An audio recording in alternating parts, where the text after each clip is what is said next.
Hey, my name is Pam Gaudry. I am a physician, and I am the wife of a deceased Navy captain, and not who died in the line of duty, and he gave 20 years of his life to the Navy. I just did the most uncourageous thing in my life today, and I'm sharing it, and I hope that somehow it gets to people all around and even the president.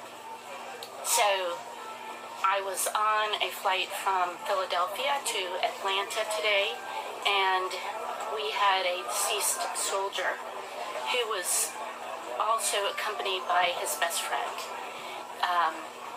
a man in uniform, and the captain came on and asked if we would all remain seated while the soldier got off the plane first, and while the honor guard took the deceased soldier out of the plane, which was great. I had an idea. It was just one of those spontaneous ideas that it would be so neat when this soldier stood up, and while the honor guard was going on, taking him off, that we should sing the national anthem.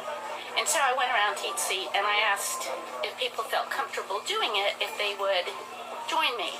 And most people were thrilled out of their minds, and several women cried and said, that's so beautiful. And I had so many people come up to me and say, we should make a habit of this, and this would be great. And, it's a great honor to the boys' parents and wife and perhaps children.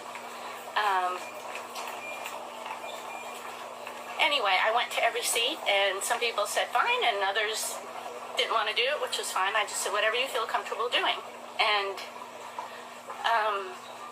after I sat back down, it was apparent that the plane was starting to descend, and the chief flight attendant came up to my seat, and she kneeled down and she said, it is against company policy to do what you're doing. And I said, the national anthem? And there's a soldier on board? And she said, yes, you cannot sing the national anthem. It is against company policy. And please maintain control of your bags at all times and report any unattended baggage. I said, well, I just told every single person on this plane that we were going to do it. Are you going to tell them not to? Because I'm not going around and telling them not to sing. But they did make an announcement that we were to stay quietly in our seats and be very quiet. And she did not tell the rest of the plane that this singing the national anthem for this soldier was against company policy. She told me that several of the people on the plane were from other countries and that they were uncomfortable with us singing the national anthem. So the soldier got up, they whisked him out very quickly, which I assumed would happen when word got out to the flight crew that we were going to do this. And we all sat in silence as the honor guard took the soldier off the plane. I was a little scared that I would be taken away by, I didn't know what would happen to me if I started singing, but I'm humiliated by my lack of courage to sing the national anthem in my own country on American soil.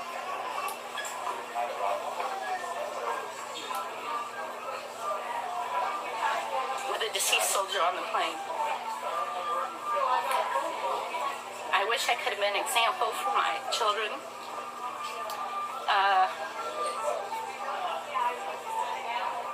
I'm glad my husband, my former husband, is deceased, because he would have been profoundly disappointed in me. And I can tell you that having been in Vietnam and saved a lot of people's lives there, he would have been horribly disappointed in me.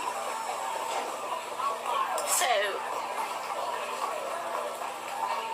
I just wanted people to know that this happened. Obviously, I'm still in the airport and disheveled because I've been flying all day and emotional because this happened.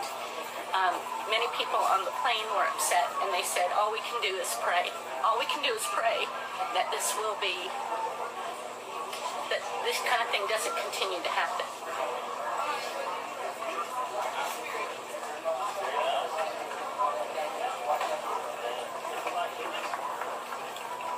I wish I had had more courage to start singing. It's too late now. I know a lot of people were upset that it didn't happen, and I guess some people are happy. So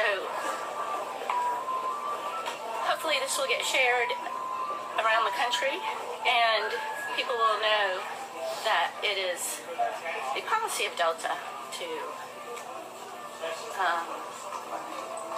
not be able to sing the national anthem on one of their planes. I guess that's all I got to say. Y'all have a great rest of the weekend.